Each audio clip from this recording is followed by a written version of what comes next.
Hello students, today we will do the topic of equivalent production. The production of a process in terms of completed units. In other words, it means converted the uncompleted production into its equivalent of completed units. The term equivalent unit means a notional quantity of completed units substituted for an actual quantity of incomplete physical units in progress, where the aggregate work content of the incomplete units is deemed to be equivalent to that of the substitute. Calculation of the equivalent production.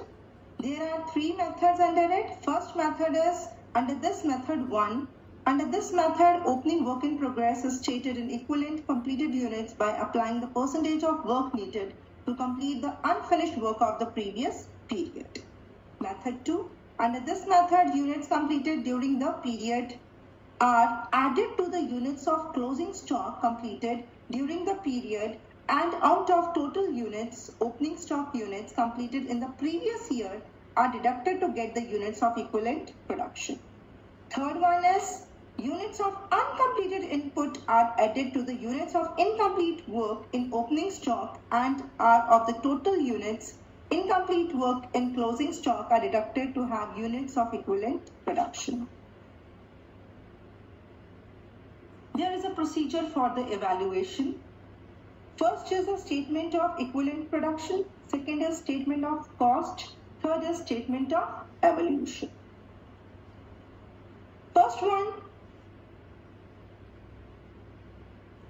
equivalent production. The problems on equivalent production may be divided into the four groups. First group, there is only closing work in progress but with no process losses.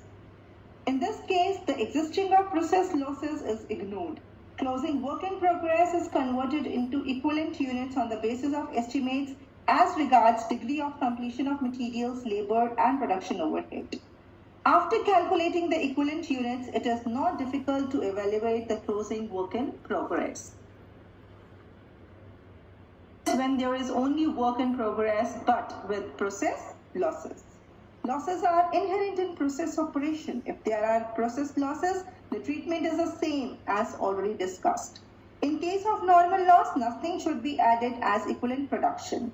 Abnormal loss, however, will be considered as production of good units completed during the period. But very important, when there is opening as well as closing work in progress but with no process losses. Often in a continuous process, there will be opening as well as closing work in process, which are to be converted into the equivalent of completed units for apportionment of process cost.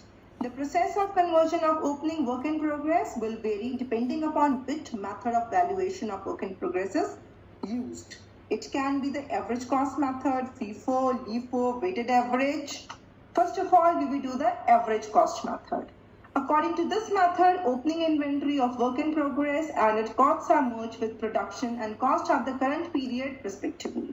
An average cost per unit is determined by dividing the total cost by the total equivalent units. Second is the FIFO method.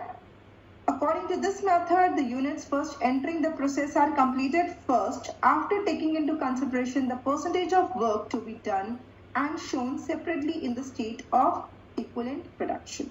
Thus, the units completed during a period would consist partly of units which were incomplete at the beginning of the period and partly of the units introduced during the period. Next one is LIFO method, last in, first out. According to this method, units lastly entering the process are firstly to be completed.